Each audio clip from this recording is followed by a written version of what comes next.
Hello दोस्तों, तो स्वागत है आपका हमारे यूट्यूब चैनल फैंटास्टिक स्टडी में। तो दोस्तों, जैसा कि आप सबको पता है, हम प्रैक्टिस सेट स्टार्ट कराया था हमने, जिसका हमने प्रैक्टिस सेट 1 और 2 का जो हमारा सामान्य ज्ञान वाला भाग है वो हमने अपलोड कर दिया था। और प्रैक्टिस सेट 1 का हमने हिंदी वाला भाग भी दोस्तों अपलोड कर दिया था। तो उसी कड़ी में आज हम आगे बढ़ रहे हैं और आज हम प्रैक्टिस सेट 2 का हिंदी वाला पार्ट पूरी तरह से कवर करने वाले हैं। तो चलिए बिना समय को बर्बाद करते हुए आज का हम अपना वीडियो शुरू करते हैं। तो सबसे पहले हम एक निर्देश पढ़ लेते हैं। तो प्रश्न संख्या 1 से 4 तक काव्यांशों को पढ़कर निम्नलिखित प्रश्नों के उत्तर हमें देने हैं। तो चलिए सबसे पहले हम काव्यांश पढ़ लेते हैं जल्दी से। तो आज बरसों बाद उठी है इच्छा, हम कुछ कर दिखाएं, एक अनोखा जश्न मनाएं, अपना कोरा अस्तित्व जमाएं। आज बरसों बाद सूखे पत्तों पर बसंत ऋतु आई है,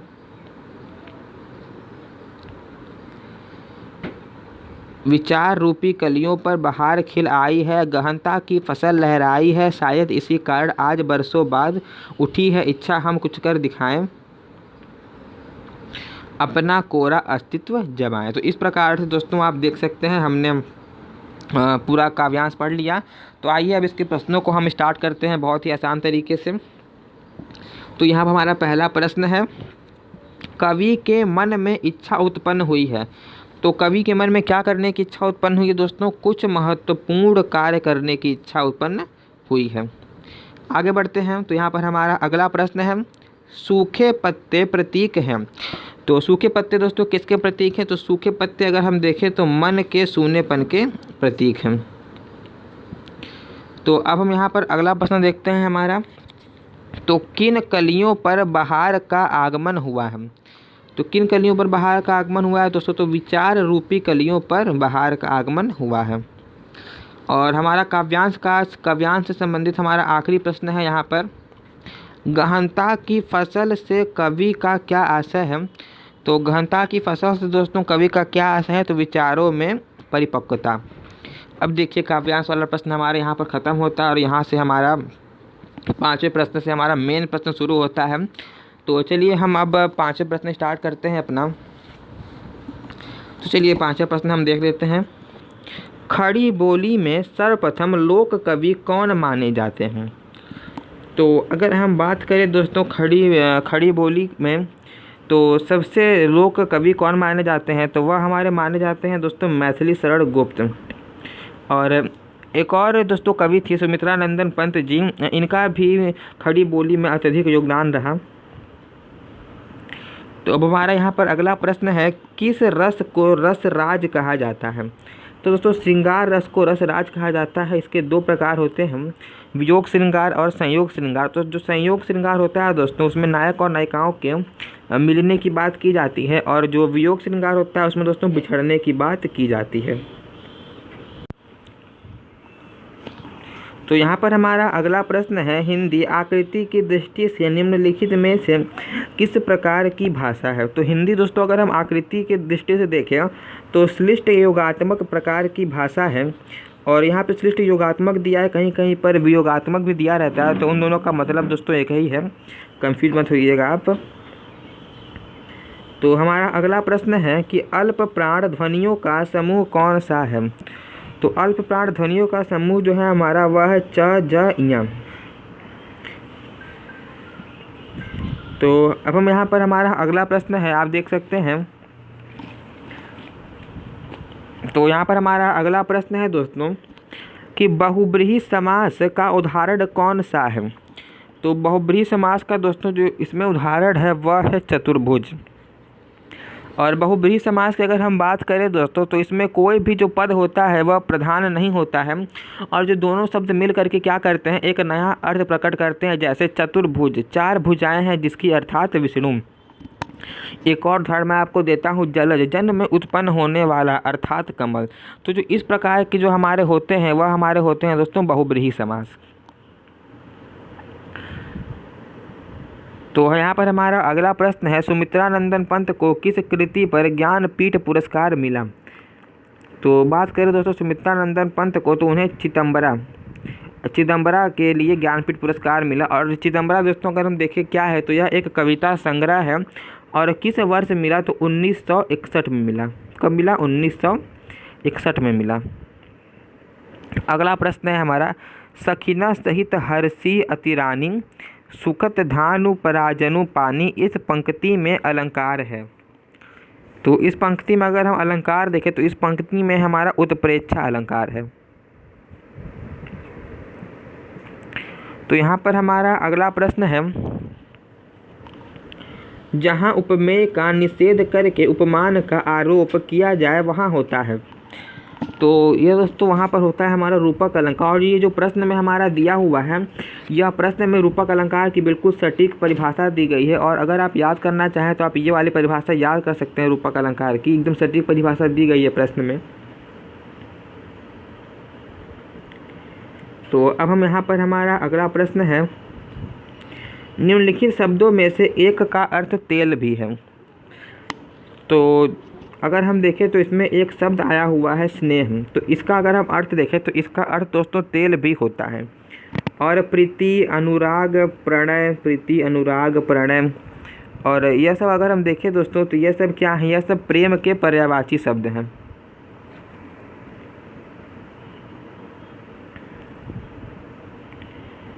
तो यहाँ पर हमारा अगला प्रश्न है, निम्नलिखित बोलियों में से कौन सी बोली उत्तर प्रदेश में सामान्यतः नहीं बोली जाती है।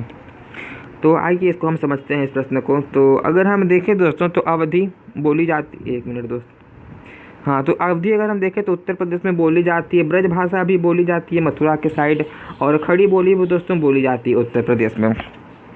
और यहाँ पे जो हमारा ऑप्शन सी है मैथिली, ये उत्तर प्रदेश में सामान्यतः नहीं बोली जाती है, मतलब कुछ कुछ जगह बोली जाती है परंतु सामान्यतः अधिकतर लोग इसका प्रयोग नहीं करते। तो इसका प्रयोग अगर हम देखें तो इसका प्रयोग कहाँ होता है, इसका प्रयोग हमारा होता है दोस्तों बिहार में, बिहार में। और अगर हम बात करें बिहार में भी, अगर आप एग्जैक्ट अगर आप ज़िले की तरफ जाएंगे तो चंपारण, मुजफ्फरपुर, दरभंगा जैसे ज़िलों में यह भाषा बोली जाती है। यह जो क्वेश्चन है दोस्तों, ये क्वेश्चन थोड़ा सा मिस प्रिंट हो गया है, इस पर आप ध्यान मत दीजिए। हम अगला क्वेश्चन देखते हैं।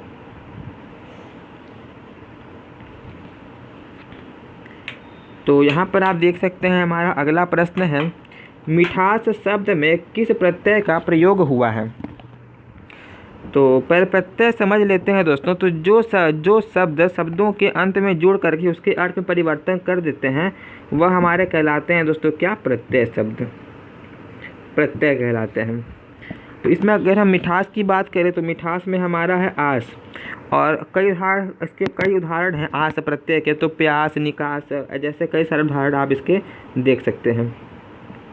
तो यहाँ पर हमारा अगला प्रश्न है, उच्चारण का संधि विच्छेद होगा।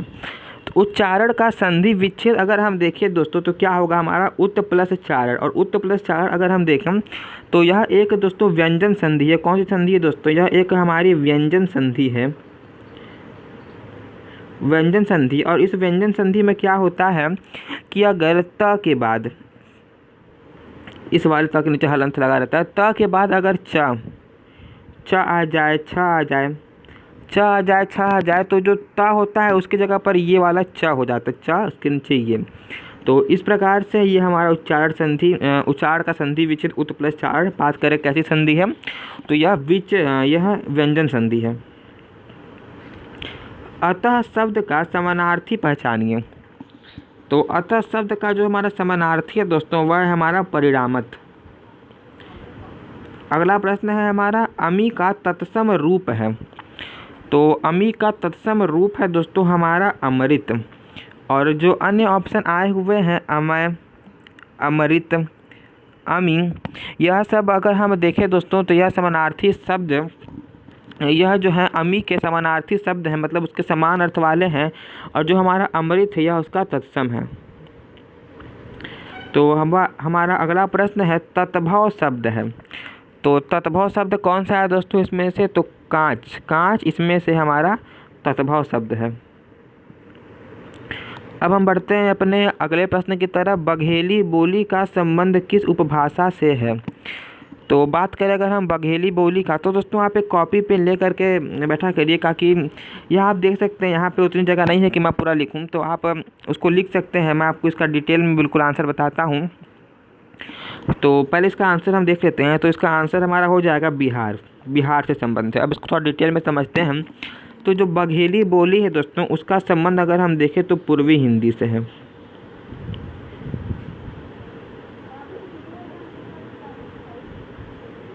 पूर्वी हिंदी से है संबंध उसका।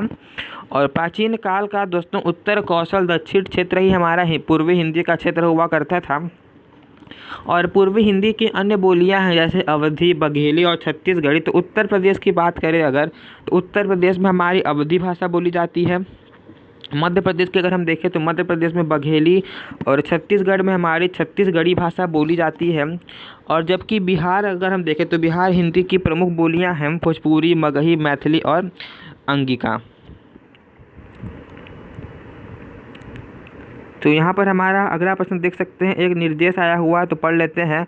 उचित शब्द चुनकर रिक्त स्थानों की पूर्ति करनी है। तो मतलब अगला जो प्रश्न आएगा उसमें एक खाली स्थान दिया रहेगा, उसमें हमें ऑप्शन में से कोई शब्द भरना है।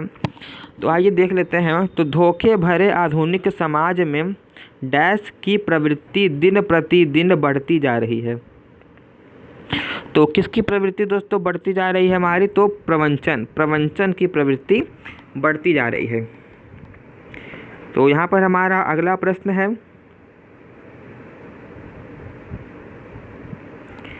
विकास के लिए आर्थिक आवश्यक होती है। तो विकास के लिए दोस्तों आर्थिक आत्मनिर्भरता यहाँ पर बिल्कुल सटीक बैठेगा, आप भर सकते हैं। तो यहाँ पर हमारा अगला प्रश्न है, किस छंद में, इनमें से किस छंद में प्रथम एवं अंतिम शब्द समान होता है? यहाँ थोड़ा सा प्रिंटिंग में मिस्टेक हो, यहाँ पर कुंडलिनी नहीं होगा, यहाँ पर नी की जगह आप बस या कर दीजिए, नी की जगह या कर दीजिए। तो अगर आप देखें तो इसका प्रथम पद और अंतिम पद समान होगा।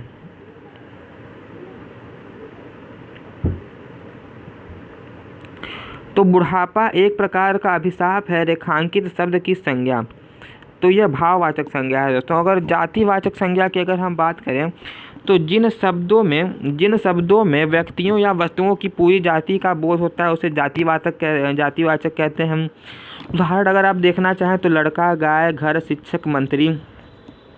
और व्यक्तिवाचक की भी हम बात कर लेते हैं। तो व्यक्तिवाचक जिस शब्द में एक ही व्यक्ति या वस्तु का बोध होता है उसे व्यक्तिवाचक कहते हैं। इसका उदाहरण अगर आप देखना चाहें तो राम, गंगा, पटना, रामायण। और समूहवाचक अगर आप देखें तो जिस शब्द से अनेक वस्तुओं या प्राणियों के समूह का बोध हो उसे समूहवाचक संज्ञा कहते हैं, जैसे परिवार, संघ, ढेर। भाववाचक तो आप समझ ही सकते हैं, जिसमें इमोशन प्रकट किया जाए उसमें हमारा हो जाता है भाववाचक संज्ञा। तो यहाँ पर हमारा अगला प्रश्न है, कढ़ाई से गिरा चूल्हे में आ पड़ा का भाव है। तो इसका भाव दोस्तों अगर हम देखें तो यह एक विपत्ति से छूटकर दूसरी में आ पड़ना। इस तरह का एक और दोस्तों उदाहरण है, मुहावरा है कह सकते हैं एक तरह का।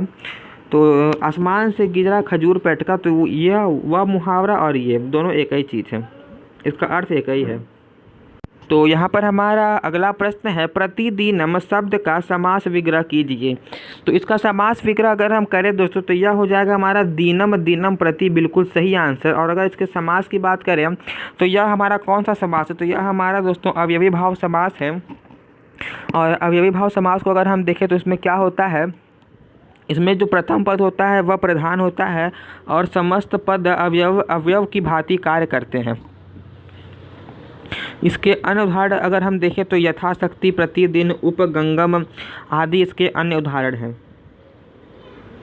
तो यहाँ पर हमारा अगला प्रश्न है, कला का अंतिम और सर्वोच्च ध्येय सौंदर्य। यह एक दोस्तों सेंटेंस दिया हुआ है। क्या दिया हुआ है? यह एक सेंटेंस दिया हुआ है और इस वाक्य में हमसे पूछ रहा है कि कितने विशेषण हैं।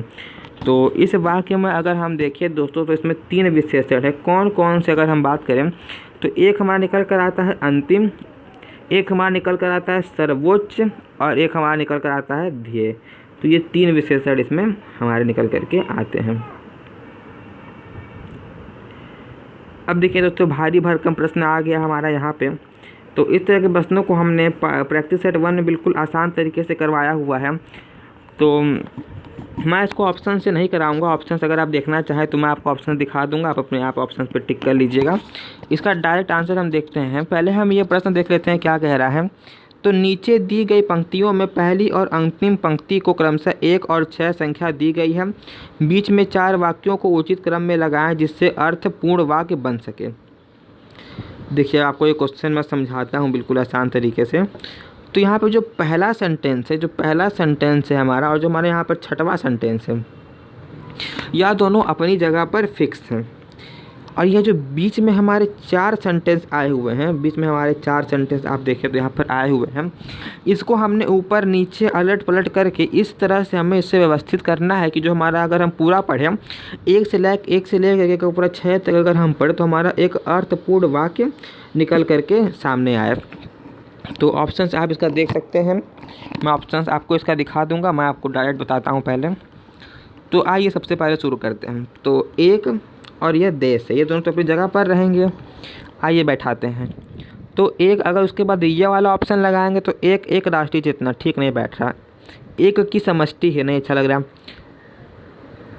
तो अगर आप देखें तो उसके बाद आप ये लगा दीजिए दूसरे नंबर पे, एक भौगोलिक सीमा में एक राष्ट्रीय चेतना। उसके बाद तीसरे नंबर पे ये लगा दीजिए। तो पढ़िए, एक भौगोलिक सीमा में एक राष्ट्रीय चेतना लेकर रहने वाले, चौथे नंबर पे इसे लगा दीजिए।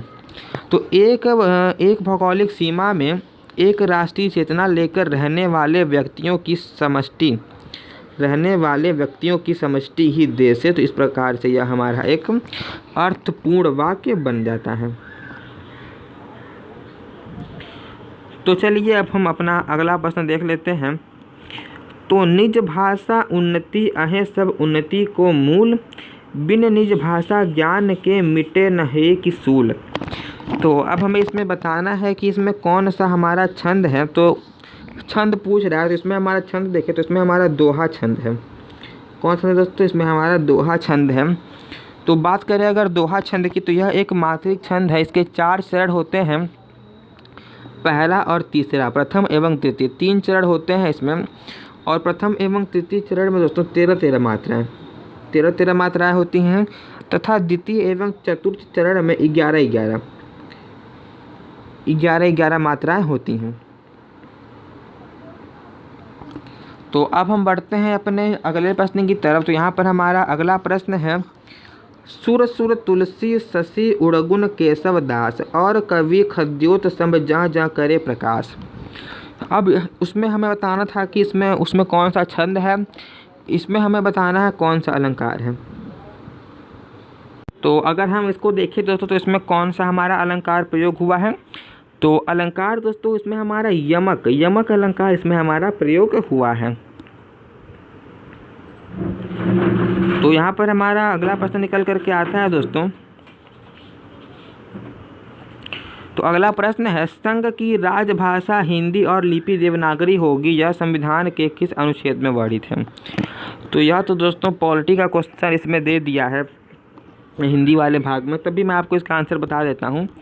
तो अगर हम बात करें संघ की राजभाषा हिंदी और लिपि देवनागरी होगी, यह संविधान के किस अनुच्छेद में वर्णित है।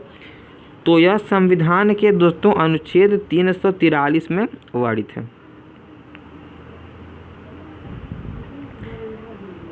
तो अगला प्रश्न है हमारा यहाँ पर, अंतरंग का सही विलोम है। तो अंतरंग का सही विलोम दोस्तों कौन सा है, बहुरंग। अंतरंग का सही विलोम है हमारा बहुरंग। वह मेरी कार है, इस वाक्य में कौन सा कारक है। इसमें अगर हम कारक की बात करें दोस्तों तो आपको अभी मैं बताता हूँ नियम, आपको उसे याद करना पड़ेगा। अगर आप एक बार वह याद कर लिए तो आप इस तरह के किसी भी प्रश्न को चुटकियों में हल कर सकते हैं। देखिए पहले एक हेडिंग में एक साइड लिखिए आप कारक और दूसरे साइड लिखिए आप कारक चिन्ह, और एक जगह आप लिख लीजिए, मैं बता रहा हूँ। तो कारक में लिखिए आप कर्ता और कारक चिन्ह में लिखिए ने, और फिर आप कारक में लिखिए कर्म और कारक चिन्ह में को, फिर कारक में लिखिए कर्ण और कारक चिन्ह में लिखिए से के द्वारा, फिर कारक में लिखिए संप्रदान और कारक में लिखिए को के लिए, फिर कारक में लिखिए आप अपादान और कारक चिन्ह में लिखिए से, और फिर आप लिखिए कारक में संबंध और कारक चिन्ह में का, की, के, रा, री, रे। फिर आप कारक में लिखिए अधिकरण और कारक चिन्ह में लिखिए में, पर। और फिर आप कारक में लिखिए संबोधन और कारक चिन्ह में लिखिए हे, अरे, अजी, अहो। तो अगर आप लिख पाते हैं मेरी आवाज़ सुन के तो ठीक है, नहीं तो आप हमारे टेलीग्राम चैनल से जुड़ जाएं, मैं यह लिख के आपको भेज दूंगा उस पर फ़ोटो खींच के। तो चलिए हम अब अपने अगले प्रश्न की तरफ बढ़ते हैं। तो निम्नलिखित में से शुद्ध वाक्य को चुनिए। तो इसमें शुद्ध वाक्य हमारा है राम ने रोटी खाई, और बाकी आप सारे ऑप्शन को पढ़ करके देख सकते हैं एक बार। तो निम्नलिखित में पुल्लिंग शब्द नहीं है। तो पुल्लिंग शब्द अगर हम देखें दोस्तों, तो पुल्लिंग शब्द इसमें से हमारा कौन सा नहीं है। तो पुल्लिंग शब्द इसमें से हमारा नकल नहीं है।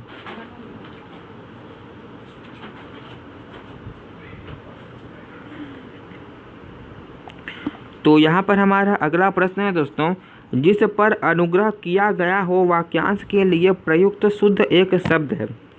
तो कौन सा शब्द यहाँ पर सही बैठता है दोस्तों? तो अनुग्रहित दोस्तों बिल्कुल सही आंसर है। तो निम्नलिखित वाक्यों में से किसमें बहुवचन का प्रयोग हुआ है दोस्तों? तो सी वाला ऑप्शन अगर हम देखें तो लड़के लड़के से कहते हैं, यह आंसर हमारा बिल्कुल सही है। इसमें बहुवचन का प्रयोग किया गया है, तो हमारे यहाँ पर अगला प्रश्न है प्रत्यक्ष में संधि है। तो प्रत्यक्ष में हमारी दोस्तों कौन सी संधि है? तो प्रत्यक्ष में हमारी अगर हम देखें तो प्रत्यक्ष में हमारी यड़ संधि है। और यड़ संधि की बात करें तो इसमें क्या होता है कि ई और अ के बीच संधि होने पर दोनों स्वर वर्णों के स्थान पर या हो जाता है। तो इस प्रकार की संधि को कहते हैं यड़ संधि। तो अगला प्रश्न है दैत्य प्लस अरिह दैत्यारिह का एक उदाहरण है। तो यह दोस्तों किसका उदाहरण है? यह एक स्वर संधि का उदाहरण है। और इसके सूत्र की अगर हम बात करें तो इसका सूत्र अ सर्वेण दीर्घ है। जब लघु या दीर्घ अ, ई, उ, री के उपरांत लघु या दीर्घ समान स्वर आए तो दोनों के स्थान पर दीर्घ हो जाता है, जैसे अ प्लस अ बराबर आ। इस प्रकार से यह स्वर संधि का उदाहरण है। अगला प्रश्न है नीलोत्पल शब्द में समास है। तो आइए ये प्रश्न देख लेते हैं। तो नीलोत्पल शब्द का समास विग्रह पहले हम करते हैं। तो नीला है जो उत्पल है, मतलब नीला है जो उत्पल, यह हमारा हो जाएगा नीलोत्पल का समास विग्रह। और इसका अगर हम बात करें विशेषण, तो इसका विशेषण है हमारा नीला। और विशेष संबंध होने के कारण नीलोत्पल में कर्मधारय समास है। कौन सा समास है दोस्तों? कर्मधारय समास है।